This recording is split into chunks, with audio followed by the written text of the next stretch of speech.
Hello, can you guys hear me? Yes. Awesome. All right, so welcome back to BG and BK. That was just World So Empty by Reaching Nova featuring Dave East. All right, so how did that collab even like come about? How did that happen? Who set that up for you? I set that up. You set it up for yourself? Yeah, I just contacted Dave's manager. Okay, and then he was just with it. So you sent him the song and your verse. I sent him the entire song with the second verse Mm-hmm. open, Mm-hmm. and they sent it back. Oh wow. Yeah. So how was that? Were you expecting to even like were you just sending it out on a limb, like I'm gonna just see what happens, or like did you kind of feel like, yeah, I got this in my bag already? I mean, you never really know, you know what I'm Mm-hmm. saying? But, they definitely responded to it, and Mm-hmm. this is what we have now, so. Right. Awesome. So how did you feel like when you got that message back, like that he finished it and that he added his verse in it? I thought it was pretty cool. I mean, like, so, somebody like Davies doesn't have to respond. Right. You know what I'm saying? It Yeah. doesn't matter how the business goes, so. Mm-hmm. It was definitely a pleasure and an honor to Mm-hmm. be able to receive something back. And his Definitely. verse is pretty dope as well. So. Right. Cool. Definitely. Yeah. Christine.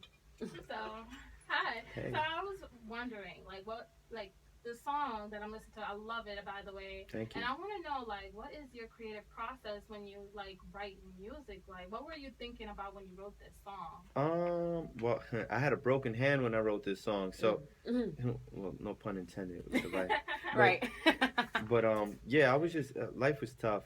I was questioning so many things, and this is actually one of the records that when I took that year off and I came back, Mhm. this is one of the first records that I got done. So the Oh, wow. creative process was just like I took a lot of pain that I had and I just threw it into the music. Right.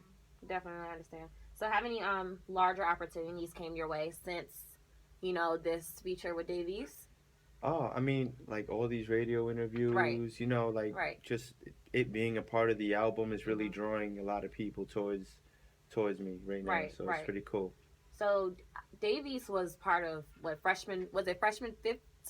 Double XL this year. Okay, yeah, Yeah. this year. Hmm. So how do you feel about the other artists that were on there, like Lil Uzi Vert, Designer, Yeah. and Lil Yachty and them? How do you feel about their art form? Them the young boys up. You know what I'm saying? Mhm. Like when we were coming up, you my generation of music that I connected with was like Puffies and Maces and Jays, like Right. That's that. my kind of music. And that's my uncle or anybody who's older than me who came from the generation of Rakim or you know what I'm Mhm. saying, like Public Enemy, they're gonna look at it like, oh, that's the industry and it's watered down. But I love Jay. You can't tell me nothing.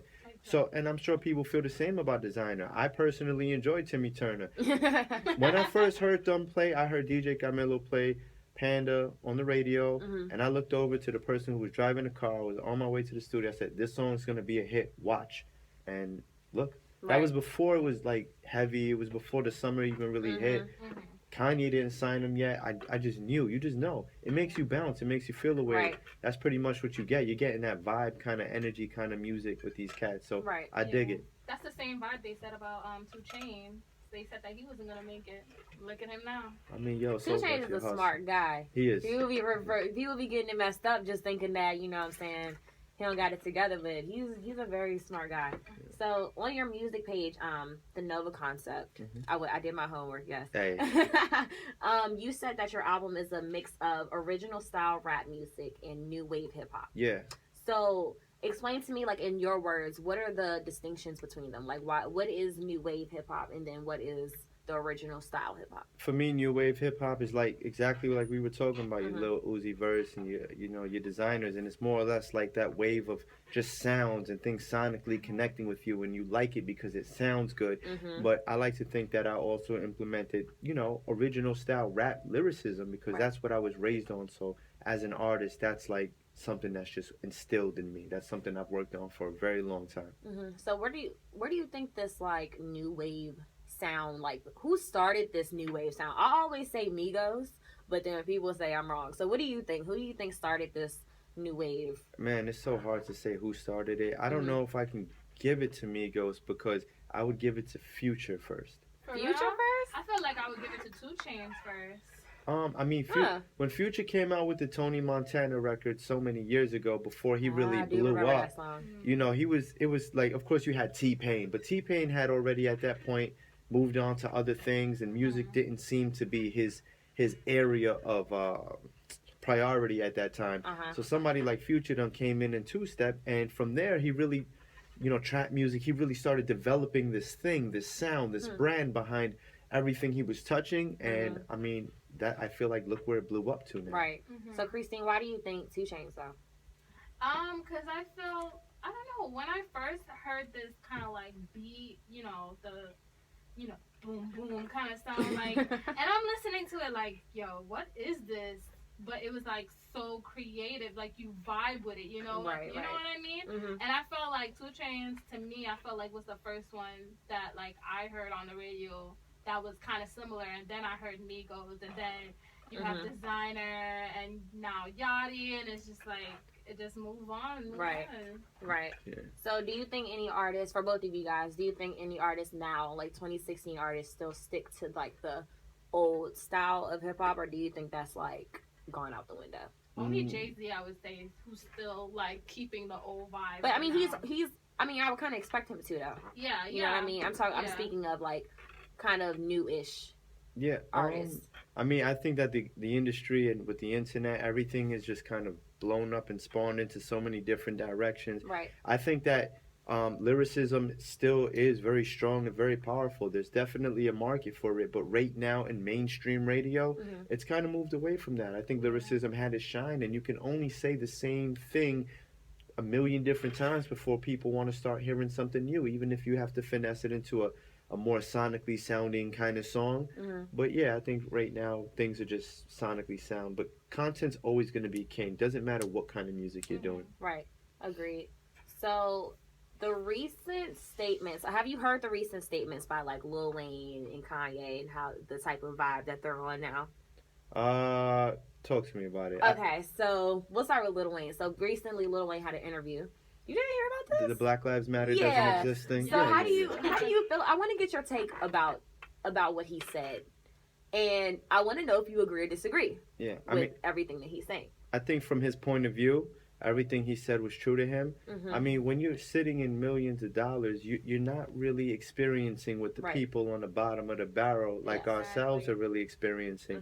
So, from his point of view, I can see where he says maybe racism doesn't exist for him in his life, and the only things that are important to him are his family and his children, I feel like he was trying to say.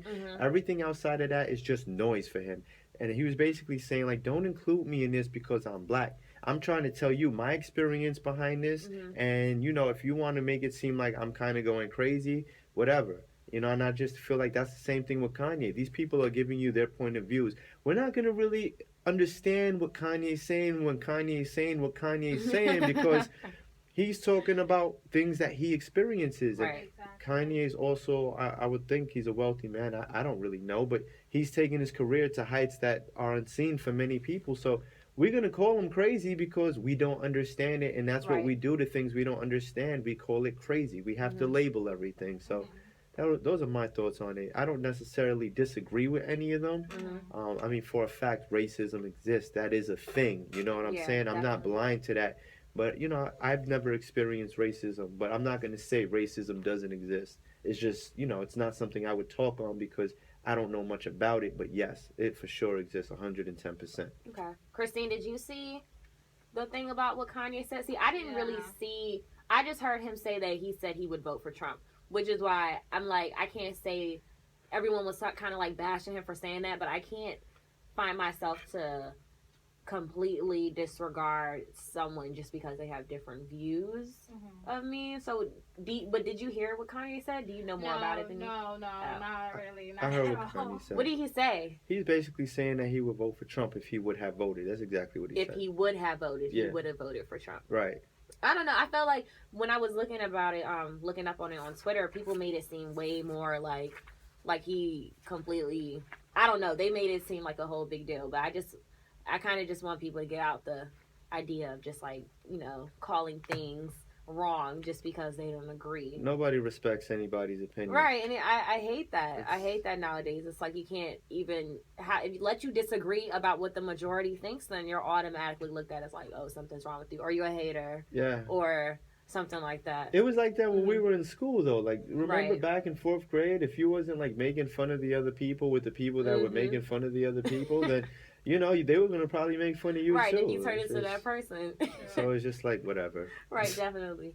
So, last question: what advice can you give to any artists out there that are, you know, just working on their craft and doing what they got to do to be up? What advice can you give to them? Yeah, stay focused, cancel out all that noise.